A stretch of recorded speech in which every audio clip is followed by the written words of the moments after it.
What is up, everybody? What is going on? Welcome to our House of the Dragon Episode 3 spoiler review and discussion. If you guys are new to the channel, please be sure to comment. If you're watching live, let us know your thoughts on the episode. This will be a heavy spoiler discussion, so you guys have been warned. Joining me, my man over there, he is Loretto at Marcellus Durnan. What's going on, Lo? It is too hot, my friend, but good evening to you and the rest of the world. Thank you for joining us. I am so happy to be able to talk about this epicness that we have had a chance to behold. I'll try not to sweat too much, but it was a great episode. It was. And then, as always, Manda at AMX NDA Reviews. What's up, Manda? This episode was nuts. There was so much to process. Everything was fast-tracked. It was a lot. So I'm excited to break this down tonight. I guess we should, today we're just quick rundown. We're talking impressions, we're talking best moments, we're talking grades and predictions for episode 4. I'll throw this to you, Amanda. What was your kind of quick impressions of episode 3? I thought it was really well done. I loved everything with Rinera. I thought that she stole the episode again. Millie Alcock's absolutely phenomenal. There was so much tension between her and Alicent and Viserys, and I thought they did a really good job executing that. It was a really good episode. Like I said, there was so much that happened, so many moving parts, and to have something that has really strong pacing while putting all this information together at the same time, and it's also easy to follow, is really important if you're going to do a time jump consistently in this first season. So yeah, I was impressed with what they were doing. They're moving fast and I like it. Yeah. What about you, Lo? My baby girl has arrived. I am so happy to finally see Olivia Cook. I adore her. She's great in everything I've seen her in, like Ready Player One and Thoroughbreds. And I'm just so happy to see her. Oh, Sound of Metal. She was in Sound of Metal as well. She's great, and it's remarkable how well they cast a younger version of her to look freaking dead on her like her. And it's only 2 years difference, so to say. And it's like amazing how close their likeness is, but she's great. Can't wait to see more of her. I think the drama between her and Viserys, it's a very interesting dynamic because obviously they care for her, but then like behind her shoulders is Otto Hightower kind of little fingering his way around with his own schemes and side plots and like getting in her ear to get to Viserys, and it's a very interesting dynamic there. And of course, like Manda said, Rinera is still, I didn't get a chance to talk to you guys about it last week, but she's still my girl as well. I love her character. She's such a strong, fierce character, and I like her bond with Kristen Cole, and I hope that knowing that it's George R.R. Martin's, it's probably going to end in tragedy, but I'm rooting for them. I'm hopeful for them. I ship them hard right now, but who doesn't at this point? So. I really liked the episode. It was kind of a lot of what we saw in episode 2.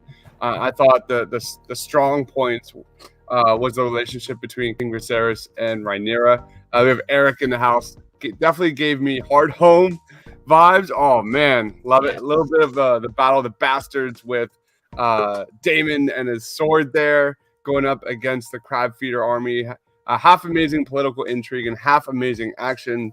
I'm so bit this show looks more expensive than Rings of Power. Okay. Yeah, nothing's going to compete with that. That's just in a different tier when it comes to Rings of Power. But I thought, I was probably about halfway through this episode and going back to episode 2, like Daemon kind of got a backseat until really, truly the last 10, 15 minutes where Daemon just went full badass at the very end here. He got the letter from King Viserys that he's sending him help, and kind of in the sense of like Rhaenyra doesn't want she doesn't want help. Like she can do it. She wants to do it herself and prove her worth. Just like we saw in that bridge scene in episode 2, that epic bridge scene. But here in episode 3, Daemon took upon it himself to say, no, I got this. And it was an amazing, epic scene where he's fighting just showers of arrows. He's taking down the crab feeder army and cuts the crab feeder in half somehow we're gonna have to have it explained to us how he doesn't get grayscale, because that was the first thing I thought. Then we had that incredible reveal of, I believe it was Laenor Valerian, who they have been hinting towards heavily in this episode, that will potentially be paired with Rhaenyra moving forward. Who knows? I don't know. We've got Ryan in the house. Ryan, you there, man? Yo, what's going on, folks? Oh, man. Just quickly going over general impressions. Do you have any quick reaction? Yeah, I thought this was the worst episode out of the three, easily. Of the three, I just found this one super lackluster. I'm kind of just tired of going through the same problem for 3 episodes in a row now, especially between Rhaenyra and Viserys, when these 3 episodes take place over like 4 or 5 years. Like, you guys are still having these type of problems, and you're supposed to be the king, and I know, like, they're Targaryens, their own worst enemy is themselves. But I'm just like, okay, can we start getting to the real, I don't want to say villain, but antagonistic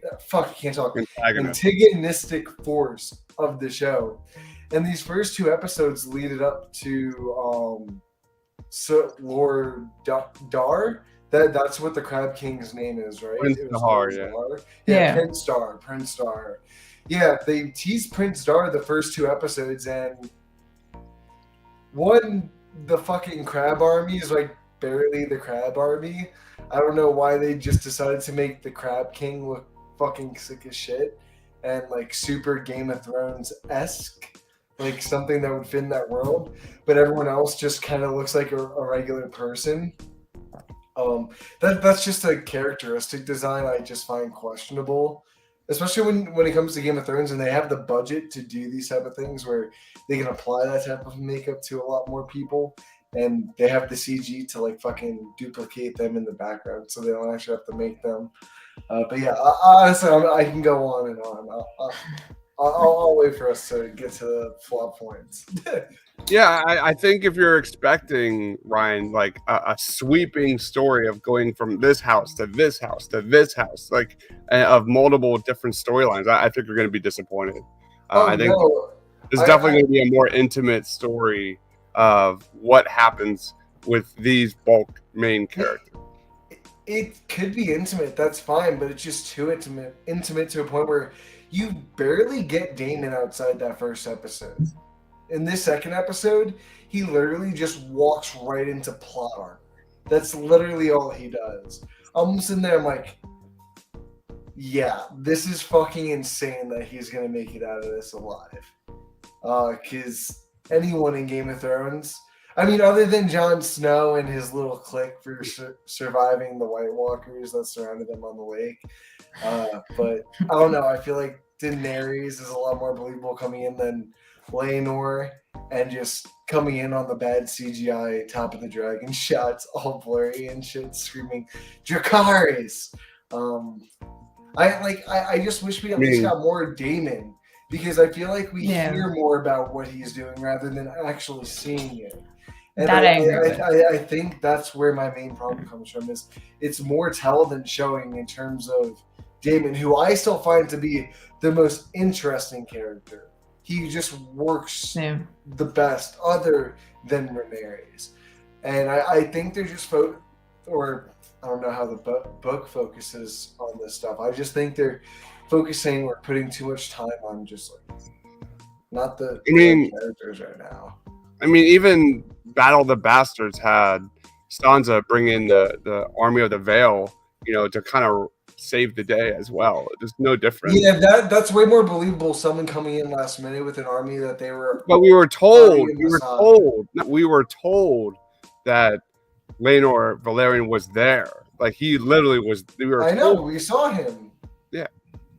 Yeah. So, also fun fact: this episode is rated the exact same as Battle of the Bastards, 9.9 on IMDb. I know, literally. I saw a tweet before. I'm like, oh, it's rated the same. So I was gonna be the same type of, Let's get into Rhaenyra, because I thought she had another amazing episode. I thought She's there the were one some that really intriguing parallels there, especially like when King Viserys wanted her to like take down a boar, and she wanted no part of it. She wanted no part of killing that boar. What happens in this episode? She eventually kills a boar. Like I love the way Game of Thrones like puts the pieces on the table and says, "This is your destiny." And I think this episode was Rhaenyra like realizing that there is no escaping this destiny, whether it's tragic, most likely. But I thought that was a really cool parallel that we see hints of that in Game of Thrones.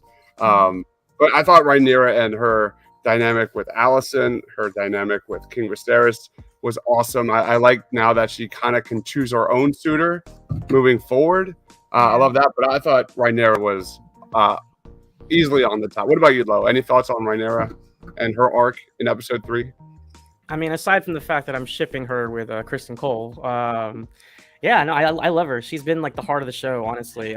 We've kind of, I've spoke about this off show. I wasn't able to join you guys last week, but she mixes like a lot of like what we love about Arya Stark and a lot of what we love about Daenerys Targaryen, and I think that with the Arya aspect, we are like in her shoes almost the entire story so far. We are like experiencing all these feelings with her, like her getting announced as an heir, the first female heir, and then now the struggle with Viserys having a firstborn son, and whether or not that heirship, whatever you call it, that title will be taken away from her. So I think all of the main drama is focused on her, and she's really shining in it. Like you said, Dives, like she's killing it. She's been really good. Yeah, that'll be a concept that I think we're going to see a lot over the next few weeks, which is Aegon eventually becoming the new king rather than Rhaenyra. What about you, man? Any thoughts on Rhaenyra? Oh, she's absolutely fantastic. I'm obsessed with her. It's just the fact that she knows that like no one's there for her. Everyone's there for Aegon. No one cares about me. She has that complex moving forward. And then she's just such a badass about it. There's so much like repressed anger that comes out with Viserys. And you see that when she's killing, the boar as well. Like there's so much anger. Her walking covered in blood. And I'm like, yes, girl. Like you're just gonna end everyone. And I'm so happy for her. But the one scene that I really liked that really showed her character development, even over the 2 years that they had the time jump, was that when Viserys told her that she could pick whichever suitor, it was a smile that she was happy, but it was more of a smirk, like I can do whatever the hell I want now. I can choose whoever I want, and then that's going to cause chaos.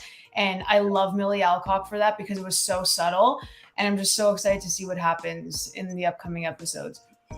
Yeah, and she's right. Like Rhaenyra's like whenever she's like given that opportunity to voice her opinion on things, I feel like she's always right. She called out her dad about why he didn't marry one of the Valerians. Like she does that, and I thought that was really interesting. Yeah, she was the best. Like I like her role where she's like she kind of gives me Arya and Bran vibes, where like she's supposed to be the heir to the throne, but like none of her wants to do that.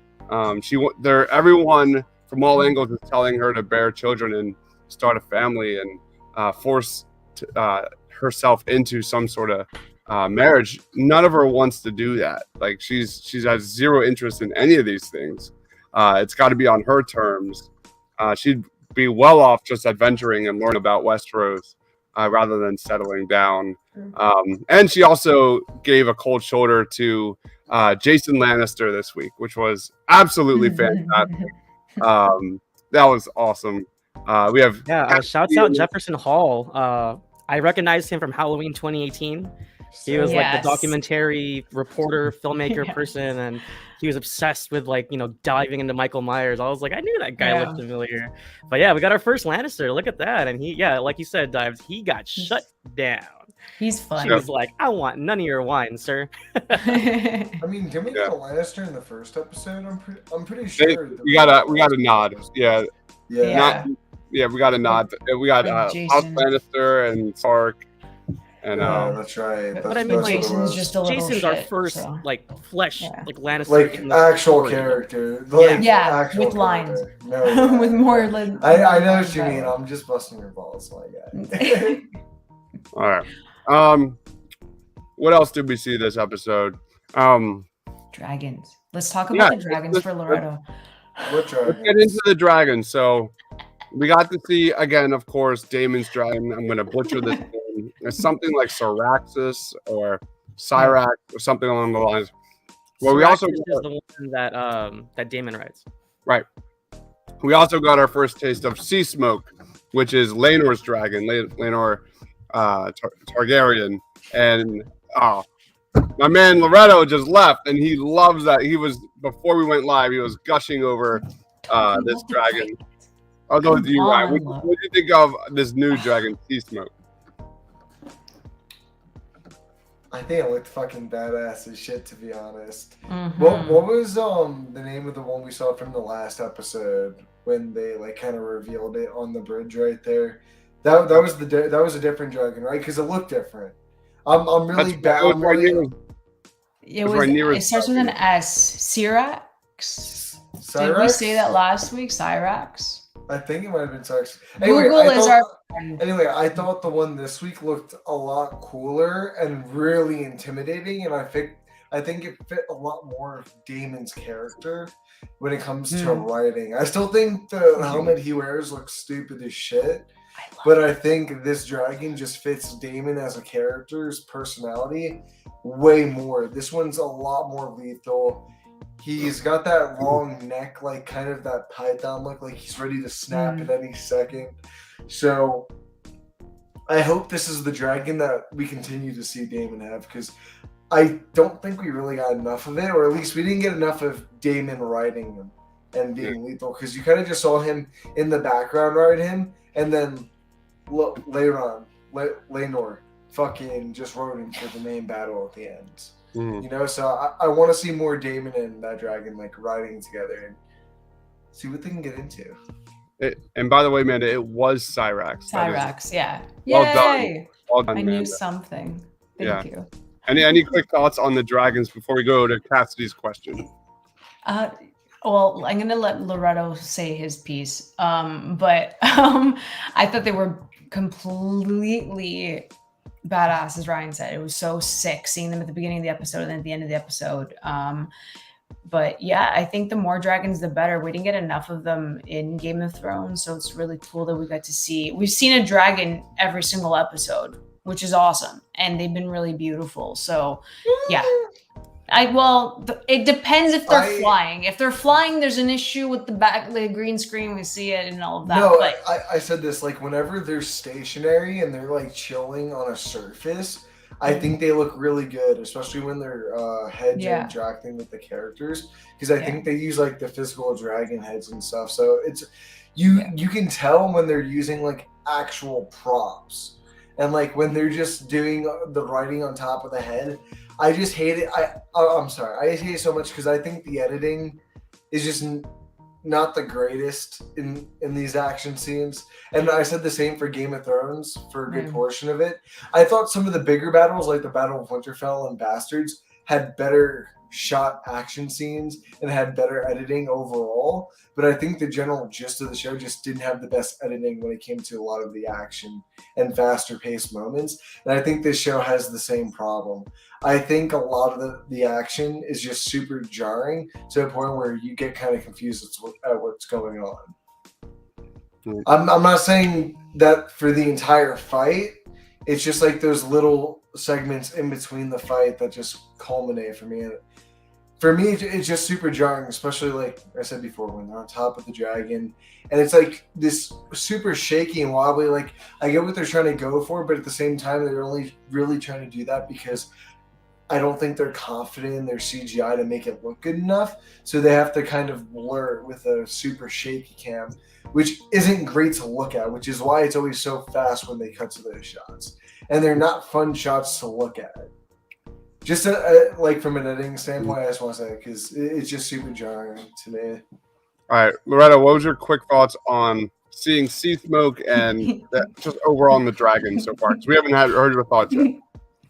I found it quite pleasing. I liked his aesthetic. It was bluish green and a little bit of gray. A lovely dragon. He looked beautiful. Also, just to clarify, we're talking. Syrax is Rhaenyra's dragon. Correct. Okay. Just clarifying, because I could kind of hear you guys on the headphones, but I had to take a call. I am at work, by the way. I'm suffering through, but I'm also dedicated to this show. So, So let's yeah, I had a work call a second ago. Let's get into Cassidy's question. Were you guys satisfied with the off-screen kill? And we can kind of feed that into Damon this week, who I thought was sensational. But Cassidy's question: were you guys satisfied with Damon killing the Prince the crab feeder? Were you satisfied with that? I'll throw it to you, Lo. I was just gonna say, I think I was on board. I was having a good time. I was enjoying this episode so much, and then to have that buildup, and then just see him dragging like half a body was so anticlimactic. It took away from Damon's moment. Like, I mean, we have all these like epic moments in this episode, and we take away from literally like what I was looking forward to. I wanted to see a good 1v1 battle with this guy that we've been teasing for how many episodes now. We see like the crabs eating these corpses, and it's like this mystic like villain figure, and then all of a sudden we don't even see him but die. We don't see the battle. I found that very jarring. I thought that was really confusing as why we wouldn't give that to Damon, especially if we're going to put so much action in this episode. I wanted to see a fight. So that was probably my least favorite thing about this episode. I'm pretty sure the stormtroopers taught those archers how to shoot because they couldn't hit shit. That was my take. What about you, man?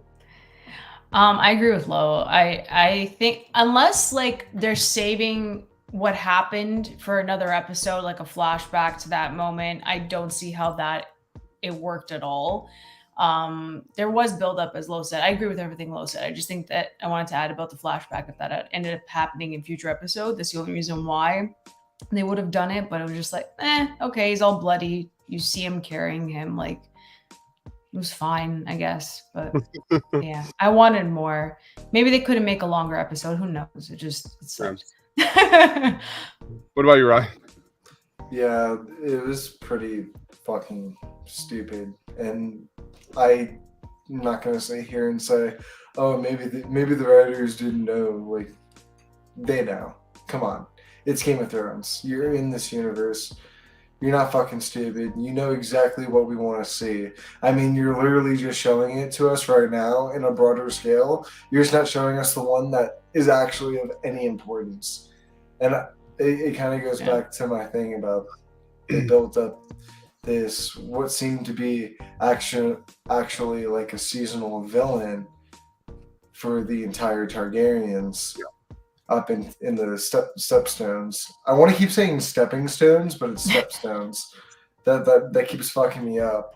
But I'm just sitting here like, not only do you guys feel like you rushed a seasoned villain that you haven't even really shown, you've only teased in the beginning and ends of your episode, the last two episodes. And you don't really show him until the end of this episode. And when you do, he keeps peeking out of the cave like he's some fucking loser doing nothing and just telling people to just keep going out of the cave, which also I just want to say again, I don't know why he just kept sending them in groups of 6 in the beginning. Like, bro, you have an army clearly. Just send them rushing in. Well, that's no, because they have dragons. Like, what do dragons do? If you're in an open field, if you take away the open field, dragons aren't going to do shit. Because they're hiding. The dragons had all the time because they all just stood there waiting for Damon to get up and staring at him with his pretty eyes. It made no sense. I think the dragon was not supposed to come until the forces were out of the cave, but the Crab Prince was weary the whole time. Like, he kept looking up in the sky. Like, he kept looking up, and I'm like, okay, come on, Damon's not that far. You guys can literally just bomb rush him. Fuck it. Like, you're a king. You don't care how many men die. And they've got too many different sections for the dragon to focus on that I think that they would try to go for the arrows first. But who knows? Because I'm sure they wouldn't want to try to kill Damon.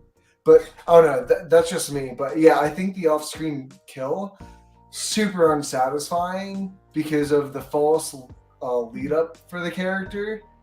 And it was kind of shocking because of how it just happened, and I don't think any of us were really expecting it, and it was just like, why? Like, why? Yeah. I still think it was a great moment for Matt Smith and his character. I agree. I fully agree that it could have been so much more satisfying. So it was definitely underwhelming there. Let's go on to our favorite moments. You lead us off, Ryan. Do you have a favorite moment from episode 3? I mean, it's obviously got to be towards the end because I feel like the past 2 episodes we've been doing a lot of more of the talking moments because, like you guys were saying earlier, Rinera has just been, I think, the top player so far in all 3 episodes. She's at the top, and I don't think she's going anywhere so far. And I kind of want to give it to the action on here. I think watching the dragon come swoop in. I wish I could just say Damon dragging out the body, but it's cool, but like you miss all the cool part to it actually happening for it to feel actual rewarding. So other than that, it feels like a pretty general fight, but just watching the dragon come in and just save the day.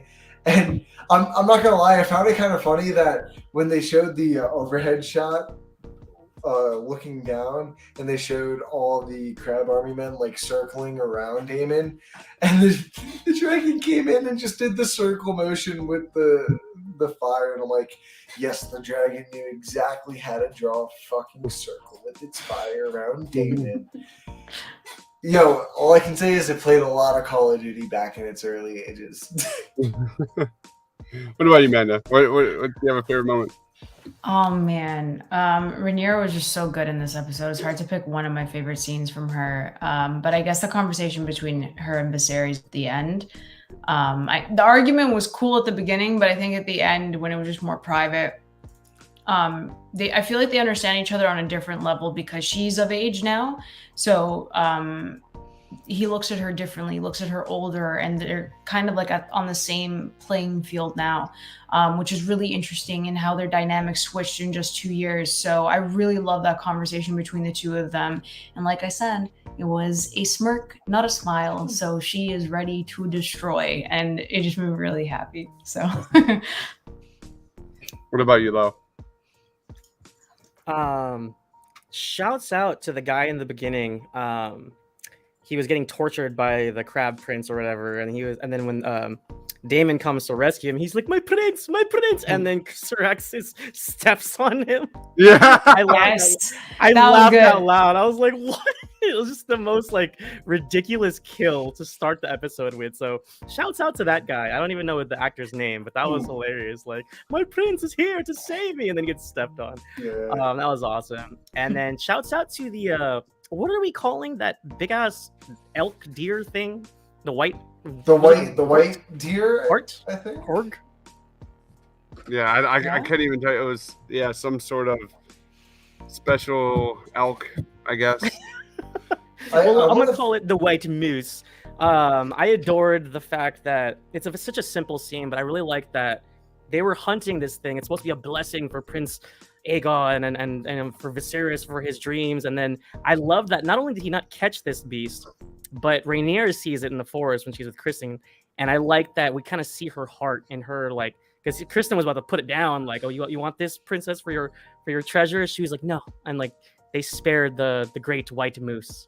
So it's a very subtle moment. It's very cheesy, if you guys want to say it, but I really like that. I liked seeing that Rhaenyra has a heart, and I know that she has a good head on her shoulders. So I thought that was a good show of character there. So God, I'm kind of like semi pissed off you said that, because I think my favorite moment was the contrast between Rhaenyra and Viserys in that moment. I've been shitting on King Viserys for it feels like several weeks now, but it's not stopping.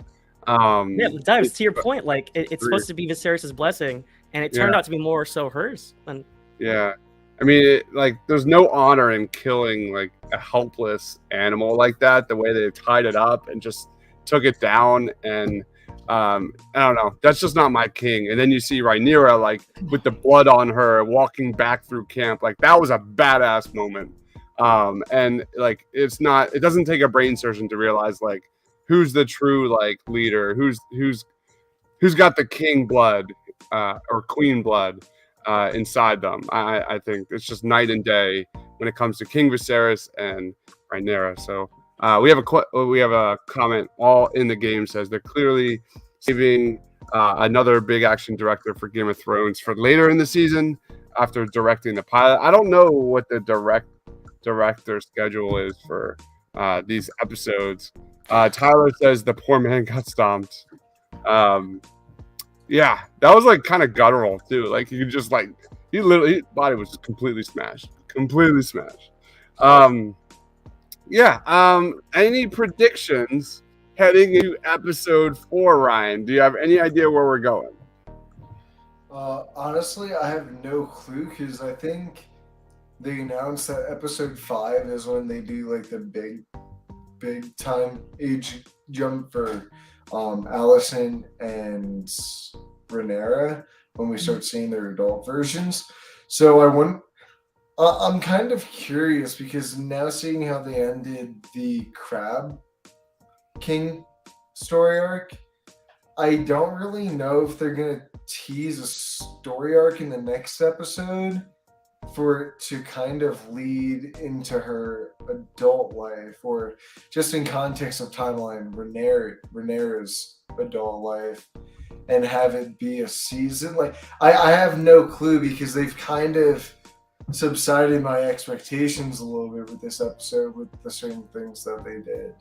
I mean, I don't honestly, other than Damon, I really don't think there's going to be a central antagonist like each season of Game of Thrones really has. Like, even though Game of Thrones doesn't have like one overarching villain, other than like season 7 and 8, like when everything starts to end, every storyline has their own kind of unique villain to each storyline. But this, because you're missing most of those different storylines, because it's primarily a Targaryen story, and they're barely showing Daemon Targaryen's story at the same time, I have no clue what they're going to show us. And I don't know if that's a good thing or a bad thing, but I don't know. I just hope we get more 17-year-old Rinera in the next episode. I want to see her like, this might be weird for a 17-year-old, but like going into battle and fucking burning motherfuckers alive on a dragon. We've seen her ride around on them, but I want to see her in action now. Like, it's time. Yeah. I think like I'm kind of feeling bad for like Allison in this show so far. Like, she's just a pawn to Otto. You know, she's basically just kind of do what her dad says, and I'm hoping this series takes her on that like Sansa journey where like she's eventually going to speak up for herself and you know do what she wants, thinks, all that kind of stuff. Because that was kind of like Sansa early on. Like early Sansa kind of just went with the flow, tried to make her family happy, was very naive. I'm hoping like kind of similar to Rhaenyra when we do that time jump, she definitely grows into a more interesting character because I do think there's potential there. But I know it's only 3 episodes in. But what about you, man? Any predictions? I think we're gonna get one more episode with Millie kind of either like deceiving Viserys and going off on her own and exploring. I have a feeling she's gonna end up flying to where Daemon is because Viserys doesn't want to go or something like that in the next episode. She's gonna see what's his name? Leonor Valerian? That dude? Leonor, who the hell?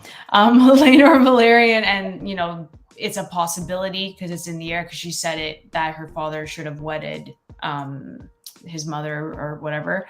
So I think that's gonna happen. And then once I feel like she's gonna do something with Daemon at the end of episode 4, and then that causes the time jump. So yeah, that's where I'm leaning. Yeah, I mean, Otto's Otto. I can't deal with the high towers. That's why Allison, I don't feel bad for her dad. I'm really sorry. I don't feel bad for her. I like every single episode I've come to the same conclusion, and that is someone's got to get King Viserys off the throne, because I feel like the longer he sits there, the more the kingdom is crumbling more and more and more. Like, He'll be gone soon. You think so? Yeah. Yeah, he'll be gone by the Someone's end of gonna. season one. Who do you think's gonna kill him then? Because I feel like he's gonna die that way. I'm not sure. Honestly, $5 Otto, or if it's not Otto directly, he's gonna be involved somehow. And Otto's What if definitely- Allison kills him? Juicy. No, I don't think Allison. Well- I think Allison's too pure. Hmm? But like I said, Maybe- I don't. Go ahead, dude. Yeah, I think it'll be. Otto's a really good bet, especially when Viserys completely neglects Otto's opinion and thoughts on having Aegon be the next king. I feel like that's going to be probably the thing that like is the deal breaker when it comes to those two, because Aegon will be king at some point. That's probably a pretty good bet there. So I like the Otto choice. Yeah, Loretto, any predictions? Well, I think the fact that they made such light work of the Crab Prince details that there's more to this than what meets the eye. I think they're obviously in open war at this point, and I'm curious to see if we see any of the free cities come into play. That was teased as well, so we could be going into a full-on war soon. And then I think we might get what Ryan wants. We might get Rhaenyra in action, so that'd be cool.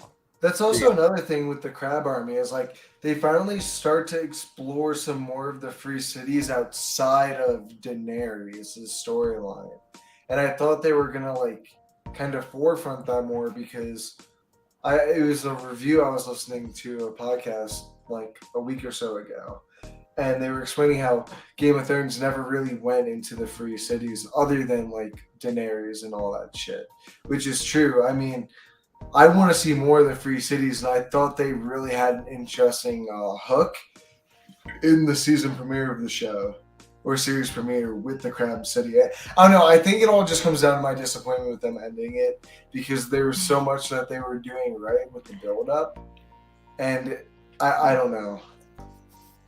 Yeah. So all right. So we do power rankings of our characters. Real quick, did anybody rise up? Did anybody fall back in like the character power rankings this week? I think Allison definitely took a step up. I think we already had her S tier, but I think still, she persuaded Viserys to help Daemon and Corlys in that Stepstones war after neglecting it, ignoring it. It was Allison, well, probably Otto, but who was able to kind of convince Viserys. I think Allison definitely took a step up. Any thoughts, guys? So Tyler is nominating the guy who got squished to be S tier. It's true. Thank you, Tyler. We're on the same wavelength here. Shouts out to that I made my night. Not gonna lie. guy. Well, I don't know. Where did you guys rate Kristen? I feel like I appreciated his standing by Rhaenyra, and I liked their moments together in the forest. I don't know if you guys had him higher or lower. Yeah, I agree. We're Ryan. like a B. We had him at a B after the first two episodes.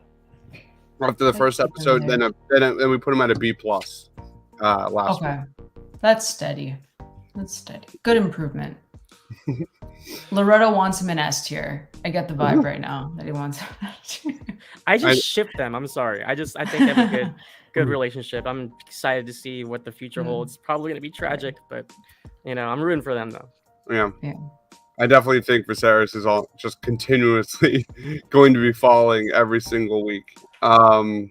He should be an F tier already, to be honest. But that's what Can I just say though, it's really interesting how like amidst all of like the political controversy, his family controversy with Daemon and his daughter, he himself is falling apart. Like he has like all these little cuts and like infections, like his pinky was rotting, like he has all these things like inside of him. He's like literally falling apart, which I find fascinating. Like not only is he not fit to be king, he is literally like not dying slowly on the throne. I just find that hilarious. And like mentally and psychologically too. Like I think that dude is straight up depressed right now, for sure.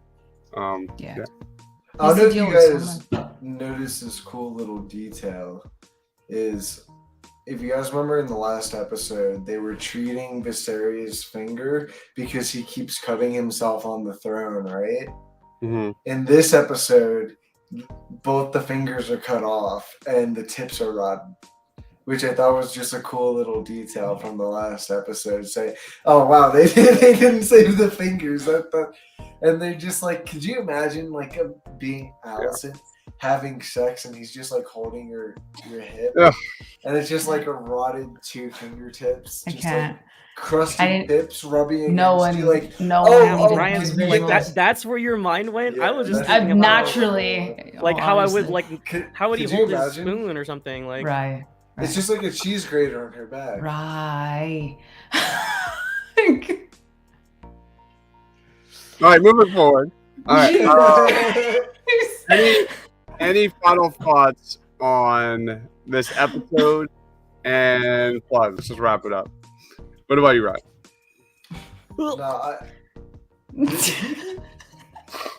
No, I just So gross. He's gonna go off on a My tangent mind now. has traveled. All right, sorry. what if I was gonna kill you? Bro? Anything else you have to add, right? Like- No. I just want to say before ever getting to a tangent, there's a lot that this show I enjoy. I'm holding it to.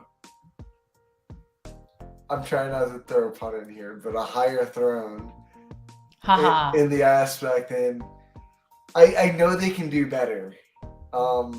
In terms of just like CGI, editing, all the technical stuff for one, and two, like just I think the writing is good. I don't think it's outstanding outside of a few storylines, and I think Rinera and Viserys, them together, has been fire 100%, and Daemon has been fire about, I would say 95%. I think they lost me a little bit of how badass and ruthless he is because they didn't show us him cutting the Crab King in half. I think they just absolutely missed on that end. But I think those are the really strong characters, and I think all the other characters are kind of jumbled in the mix somewhere right now where they're good, but like I don't think there's a lot of characters that are, I don't want to say as strong as a lot were from the beginning of Game of Thrones. Like I even just watching it for the first time, you attach to yourself very fast to certain characters in Game of Thrones. Outside of 1 or 2 in House of the Dragon, you miss that. So when you miss that broader aspect, I don't know. I think they're missing something there in terms of the writing. You are the official master of complaints. Yes. Yes. Damn. We didn't do grades. How would you grade it out of 10, Ryan? We'll go. I'd give this episode an 8.5. Okay. What about you, Amanda? I'm sitting at an 8.5 out of 10. Actually, I am. I gave the other episodes I think like a 9 out of 10. This one's like slightly just below it. Yeah, I think the last battle could have been way better. I do too. I love that. I really liked. I liked it for the most part. I want more Damon. I think that's what's pissing me off the most. We're not getting enough of Matt Smith and like the little sliver of screen time that we have. He's fantastic, so I want more of that. But maybe they're saving for the second half. But yeah, 8.5 out of 10. It's still pretty solid. I'm engaged. We're talking about it. We're very animated about it, so it's still a good show. What about you, Lo? Yeah, I mean, I'm with Ryan. As much as I enjoyed the episode, it's probably my least favorite of the 3 so far. But you know, don't get me wrong, the action was cool and all that. I liked seeing Damon storming the beach, but like Amanda was illustrating, we definitely could use more of that. And the anticlimactic ending kind of sours the score for me. So I'm actually leaning more towards like a 7.8. Wow. Okay. I'm actually definitely higher. Like I'm probably in that like 8.7, 8.8 area. I love Rhaenyra. Just inject all of her character into my veins. I think they're setting her up really, really well. I think what they're doing with Damon is amazing. He's such a character that is living in the gray, and I think he's probably going to be one of those like moving forward that we're going to love, we're going to hate, we're going to love, we're going to hate. I think it's going to be fun to watch him grow. But I agree, Amanda. Like we need more Damon. Damon's definitely Matt Smith's presence in this show is awesome. It is fantastic. He's like top build. What are you doing with 8 episodes? He's top build. Like I don't get where the money's going. Yeah. This? Yep. It's definitely not going to the CG. Literally, let's pay Matt Smith instead of the VFX artist. All right, guys, we are going to wrap it up here. Thank you, everyone, for watching. Leave a comment down below. Let us know what your thoughts are on episode 3 or the series in general, where it's going forward. We'll be doing these every single week right after the clock hits 0 on every new episode of House of the Dragon. Check us out on Twitter and Instagram at the Suit Up Geeks. Our new movie draft will be going down this month, and that is the greatest sports movie characters of all time. I've already made a list of 50. It is epic. I'm thinking at least 6 rounds for this one. It's really deep. It's really deep. So that will be a lot of fun. And then, of course, She-Hulk on Thursdays. Be sure to check that out. Our character power rankings video will be tomorrow night around like 8 o'clock. That is Monday East Coast time. So that'll be a lot of fun. Outside of that, anything else? Did I miss anything? I'm sure I did. Oh, D23 is this weekend, and we will be covering it. So Friday, Saturday, just keep it locked on our socials, and we'll have streams set up for all those announcements for D23. Reactions, yes. To everything, all the goodies, Marvel, Disney. It's gonna be good. Awesome. So be sure to check that out. I think that's Saturday, right? Saturday.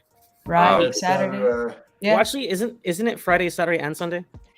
Well, yeah, but Saturday is like where Saturday is the big one. That's the Marvel. Yeah, and then Sunday is the gaming. Either Friday or Sunday is the gaming. Yeah, that's what I'm interested, but like, I think we're gonna do a stream for Saturday. So yeah, awesome. Thank you everyone in the comments for commenting. So we will see you next Sunday for episode 4 for Loretto, for Ryan, for Amanda. Stay awesome, everyone.